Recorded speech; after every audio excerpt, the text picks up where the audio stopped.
Yes, I'm making another change to the electrical system, and this is the heart of it right here. This is the Renogy Pro S1 240 amp hour battery. This thing is an absolute beast. Let's talk about it, okay? First thing we see, solid state lithium iron phosphate. Sort of, right? I mean, it is a semi-solid state battery. It's not a true solid state, which would mean that it has no liquid electrolyte in it. Well, this does have some, it just has substantially less than your typical LiPo4 battery. So there's some advantages to that in terms of safety, in terms of charging cycles, and the temperature range that it can handle, the puncture resistance, there's a lot of benefits. Weight and size, those are important considerations. So while you'll see solid state battery, it is technically a semi-solid state. Nobody is making true solid state batteries like this yet. They're coming, but not yet. So it does have similar properties to your standard LiPo battery, but with some significant advantages. Now, this bad boy, 240 amp hours, that is really solid rating for a battery of this size. In fact, most of your 200 amp hour batteries are going to be bigger and heavier than this. This weighs in at 55 pounds or so. So it's not lightweight, but it's lighter than a lot of batteries of this capacity. Now, because of this semi-solid state chemistry that's in here, we have extreme temperature ranges. Being able to charge or discharge this thing down to -4 degrees Fahrenheit.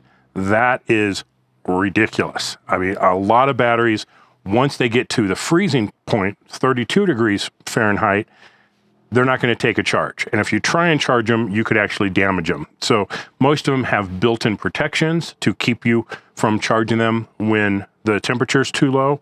But this one can go down to -4. Not temperatures I typically want to be in, but if it happens, I know I can charge and discharge this battery. Now, one of the reasons for that is it has a heating pad inside. So I can even go into the app and turn that on and say, okay, start heating the battery, and it will take a charge, or I can then start using it as well. Nothing worse than it being freezing cold temperatures and you're trying to use an electric kettle or an induction cooker or something, and your battery's not working. So the fact that this has such a broad temperature range is ideal for overlanding. Absolutely key for that. This is not a cheap battery. This comes in just shy of $1,100. Right now it's $1,079, I believe. So it is not a cheap battery by any stretch.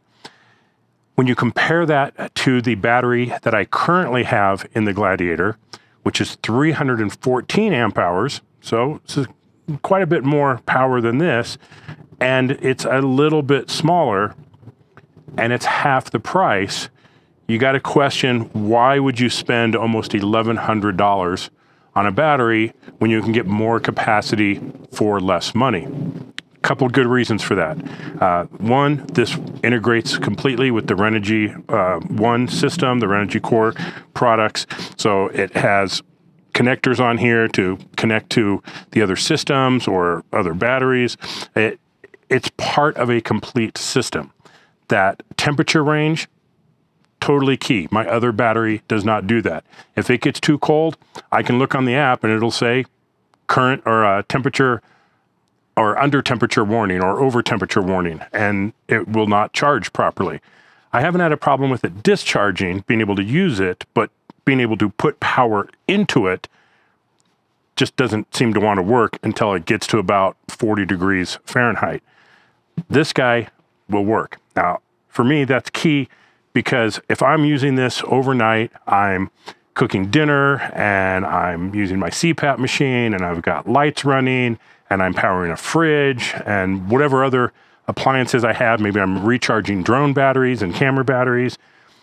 breakfast time comes along, I have an electric kettle to boil my water for coffee. I want to cook some breakfast. And if it's too cold and I have a nice sunny day, I'm not getting any power back from the sun. So for me, being able to go way down in temperature and start getting power put back into this thing as soon as the sun comes up, very, very key. Absolutely love that. Looking at the specs on here, like I said, it does have a rated capacity of 240 amp hours, which for you that are trying to convert that to what does that mean compared to a power station, which like an Blue Eddy AC 170 is going to be a little over 1,000 watt hours, or the Blue Eddy Elite 200 V2, which is 2,048 hours or watt hours. This is 2,880 watt hours. That's 240 amps at 12 volts, gives you 2,880 watt hours. So it's actually more power capacity than my Blue Eddy Elite 200 V2. So plenty of power.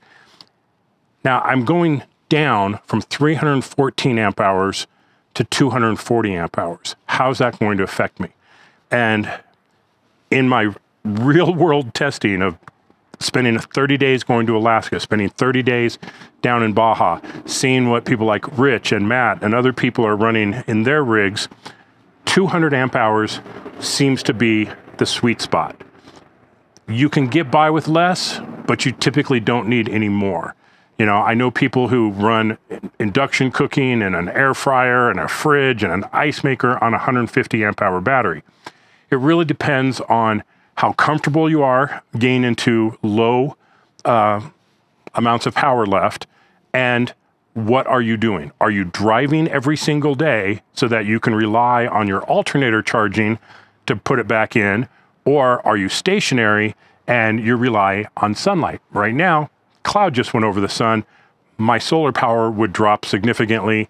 I may not get a full top off if I have poor sun conditions. So the more power I have, the more comfortable I am in getting past a day or two of sitting somewhere without having alternator charging. So 240 amp hours, I think for me, is going to be right on the money. Now, the output on this thing, maximum discharge current, is also 240 amps. That means it's going to power a lot of different devices. You could power a microwave, an air fryer, a blender, whatever high power thing you want, and it's going to handle it just fine. It's going to be able to dump that power fast enough out of here. The surge discharge current is 450 amps for 30 seconds. So you could run a freaking table saw with that, and it's not going to have any problem. So big temperature range, a lot of ability to dump power out quickly if you're using high amperage devices. This metal case is going to keep it nice and secure, which is also IP67 rated, so it's dust-proof and waterproof. So for those people who have a bed rack instead of an enclosed system like I have, you could put this in the back and it's going to be just fine. Not a problem. So that is super, super cool. The other interesting feature on here, I mean, besides having built-in handles, which is kind of nice, we'll turn this over. Like I said, you've got these connectors to connect to other Renogy devices, the CAN bus system. This is the link one. The other one is the up. So you can link these into the other Renogy systems. This little nub here is the Bluetooth antenna. I think that's odd. Most things don't have an external Bluetooth antenna. Well, it's a metal case. If the antenna was inside, you would have no range at all with this thing. If it was a plastic case, like most batteries, that's not a problem. But in a metal case, that would block the Bluetooth signal. So you can totally access this with the app, and having that external antenna, you get some serious range with this thing. So that is a really positive thing.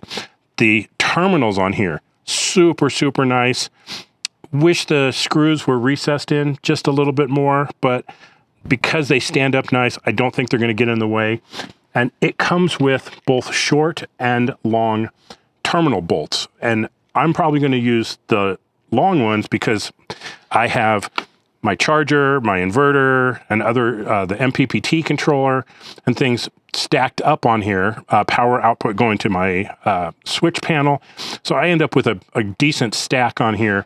So the fact that it comes with both short and long terminals is really nice, but even the long ones are going to be shorter than the top of this case. So all my wire stack is still going to be below this. So I can make sure that I can fit within the confines of this square and not have any problem there. So I'm really excited about that. I'm not going to do a tear down of the battery and show you the insides. I'll link to a video that does that, because as soon as I take this apart, I have to break the seal. Then it's not going to be dust proof or waterproof anymore. And because this is actually going in my full-time rig, then I got to make sure that this thing is going to hold up. So pretty cool. Let's take a look at the app. We can look at that real quick. Go to Renogy. Let me start recording here. So here I've got the battery. I can see it's at 49.4% just looking at it. We can go into it. We can see the maximum capacity is currently showing 245.78 amp hours, which is more than the 240 it's rated for. And Renogy is kind of known for being a little conservative on their battery estimates. So it says 240. I've seen a lot of tests and they're getting almost 250 amp hours out of it. So that's really good to know. It's got 121 amp hours left. Remaining time, well, it's not connected to anything, so there's no power draw. The voltage, the amps, heating mode status, version number, there's no firmware update, so no problem there. Max and minimum temperatures right there. So the app, pretty useful. I think it's a good fit for what I need. And as I add the other Renogy components, the 2000 watt inverter, the DC-DC charger, all of those will show up in the Renogy app. So let's talk about reliability and long-term benefits of this thing.